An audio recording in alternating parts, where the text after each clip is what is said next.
We really do have the ability to change the collective. My belief is that each and every one of us, because of who and what we are, have a decision every single time that something comes up. We can decide to add to the collective point of view and join that train if we want to, but we also can do something a little bit differently and change it. With all the events that are going on and everything that's going on, and my belief is for a while things are going to get interesting. They already are. But what I wanted to share with you this morning is there's a different way that we really can handle things. There's a different way that we can show up. There's a different way of being that's different than what everybody else is doing. And the reason that you can do that is because of who and what you are, and who and what we are, more importantly. And so I had this thought, this idea of there's got to be something I can do to help this. And I realized, well, of course you can, Mike. Of course you can do something different, because you have as much to say about what happens collectively as anybody else does. And what would happen if there was enough of us that decided to actually change what the collective was thinking and how the collective was being and how the collective was acting? What would happen if instead of looking at everything that's going out there and going, oh my goodness, oh my goodness, oh my goodness, and instead we just held the space? And so in other words, instead of adding more sadness, adding more fear, adding more anger, what would happen if we chose love? What would happen if we chose forgiveness? What would happen if we chose grace and compassion? And imagine if we all did that. And what I'm here to tell you is, don't let this thought or this idea of who am I and what difference is it going to make, don't let that rule your life. Don't. Your thoughts, your ideas matter tremendously to everything that's going on today, tomorrow, the next day. It matters. It does matter. But we get caught up in all the stuff. We get caught up in the news and the stories and the headlines. If it doesn't bleed, it doesn't lead, right? We're not seeing all the good stuff that's going on out there. We're not hearing all the amazing stories that are going on out there. We only hear about the tragedies. And there's just as many good things going on out there. You just got to look for them. So what are you going to choose to focus on, right? And then all of a sudden it hit me as I was processing all this stuff. What if I just decided to become a channel of God's love? Can I really do that? Can me, Mike, the personality, really decide that I'm going to, instead of adding to the collective and adding all the stuff, that I'm going to change it and I'm actually going to show up differently to the best of my ability? And it's okay if I don't do it perfectly. It's okay if I fall down. It's okay if I stumble. It's okay if something comes up and it grabs my attention. It's okay if I'm just human for a minute. We all are. We all have those moments. But we can also have this other side of us that goes, wait a minute, I'm going to make a difference here. I'm going to show up differently because of who and what I am. And if I'm going to contribute to anything, I want it to be positive. I want it to be loving. I want it to be compassionate. I want it to be forgiving. I want it to be graceful. That's what I want it to be. So in other words, I want to live at a different vibration. I do want to live at a different vibration. Why do I want to live at a different vibration? Well, I don't know. Have you ever hung out with anger for very long? Is that a party or what? It's not. Frustration, upset, anger, all those things, fear. That's a good one to hold on to for a while. See how that feels when you spend a couple of days with that. Is that fun? No. And I'm just going to be very selfish here and tell you I like to have fun. And I hope you do too. Because life can be fun. We can make this thing fun. We really, really can. But I think at times, I know I have in the past, I've forgotten about that. But then all of a sudden it's like, well, wait a minute. And so this morning, I'm going to invite every single one of you here that's sitting here to consider becoming a channel of God's love. Who would like to do that? By show of hands, who would like to do that? Good. So here you go. You ready? You're officially knighted a channel of God's love. Boom. Done. But now you got work. Now you got work to do. It was easy. Yeah, that was easy. Well, that's all it really takes is just a decision because of who and what you are. That's all it takes. How many people know that? That's all it takes is a decision.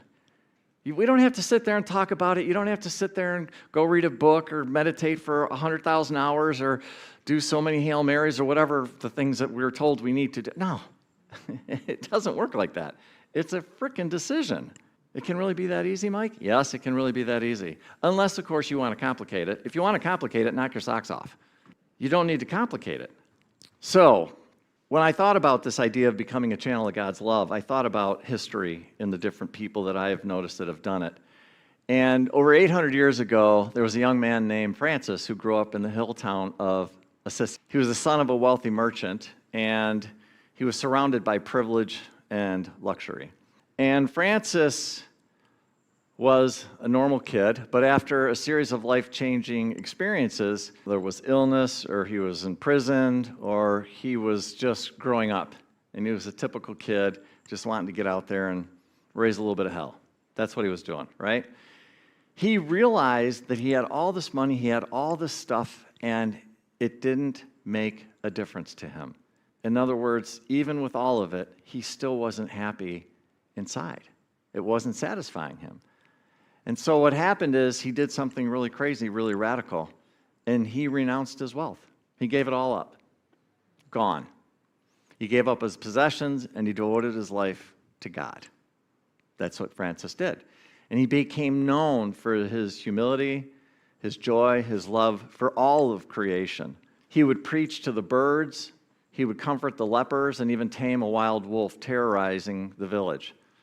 And he didn't do it with force. He did it with love and peace. And so centuries later, what happened was a prayer appeared, and this I thought was fascinating. I did not know this. But the prayer appeared that was never actually written by Francis, but so perfectly reflected his spirit that the world has embraced it as a prayer for St. Francis. How many people know the prayer? Yeah. It's become a timeless guide for those who long to be an instrument of God's love. So for everybody who raised your hand, sounds something like this. Lord, make me an instrument of your peace. Where there is hatred, let me sow love. Where there is injury, pardon. Where there is doubt, faith. Where there is despair, hope. Where there is darkness, light.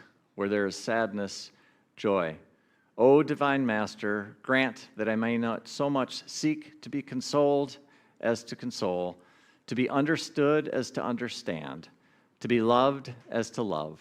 For it is in the giving that we receive, it is the pardoning that we are pardoned, it is in the dying of self that we are born to eternal life. And I could hear some of you repeating it, and some know it by heart.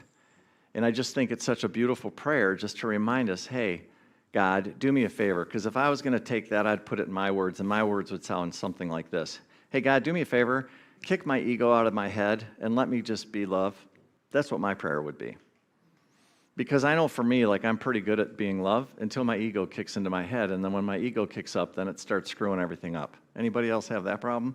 Yeah, we all do, right? Because, life happens and things happen, and, we're doing pretty good, and then all of a sudden something happens, and it kind of knocks us off our game for a little bit. And I'm just going to share with you that that's normal, by the way. Like, even with all the platitudes and all the understandings and all the enlightenment and everything else that's going on, and yes, all of those things are happening and will continue to happen for you, and you'll continue to open up, and you'll continue to expand, and you'll continue to go deeper in your own journey, and you're going to continue to understand these lessons that have been taught throughout the centuries, and you're going to really start to develop this amazing, beautiful relationship with God like you've never had before.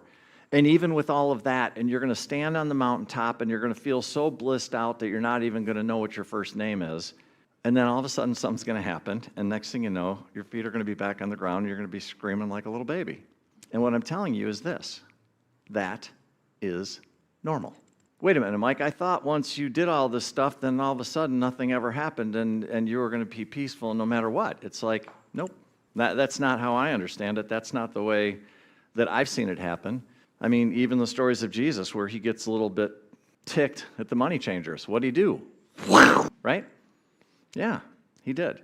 And I believe that Jesus lived a life where he was just like any one of us. In other words, what?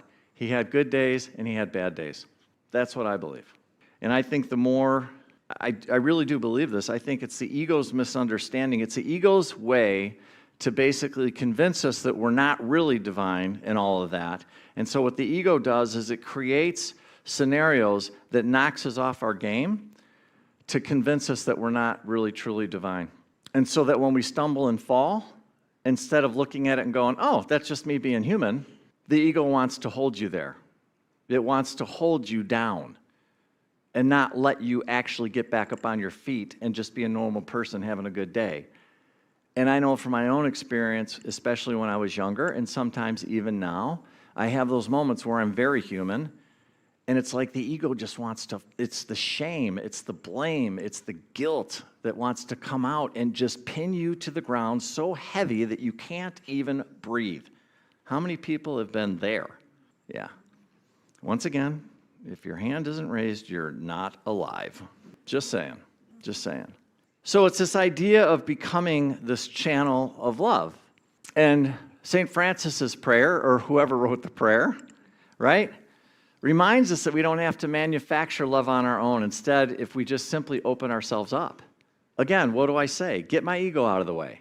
And then what do? Become a channel, like Francis did, to let God's love flow through me, flow through us. And when we do, we truly become channels of divine love. Another great example of being a channel of God's love is Mother Teresa.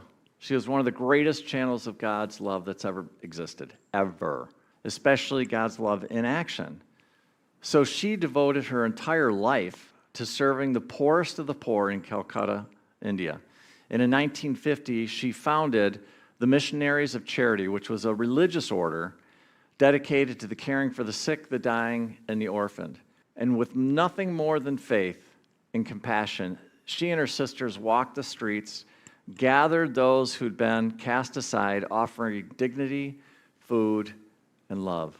And she did it over and over and over again. She did it hundreds of thousands of times, and the people that worked with her, they built a massive organization.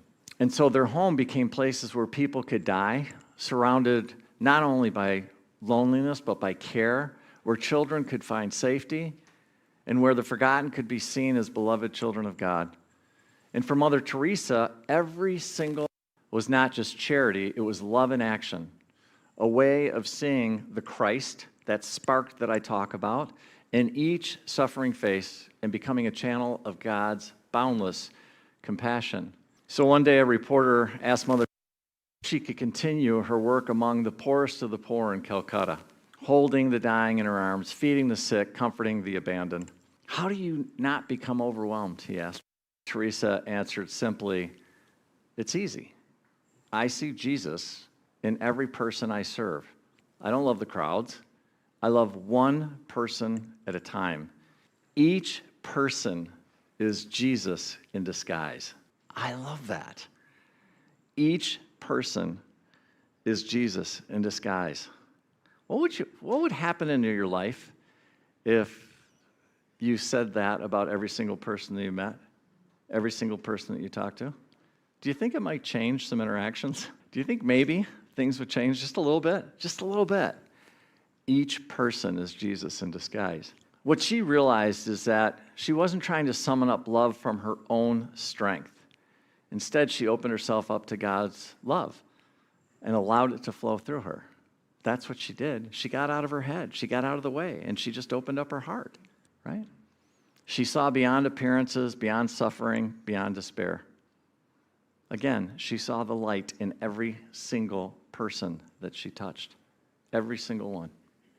Better, what an example, what an incredible example.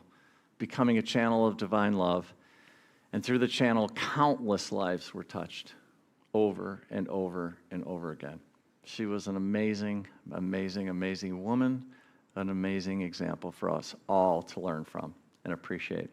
So whether it's St. Francis or Mother Teresa, I think we could all agree that both of them exuded that they were incredible channels of God's love.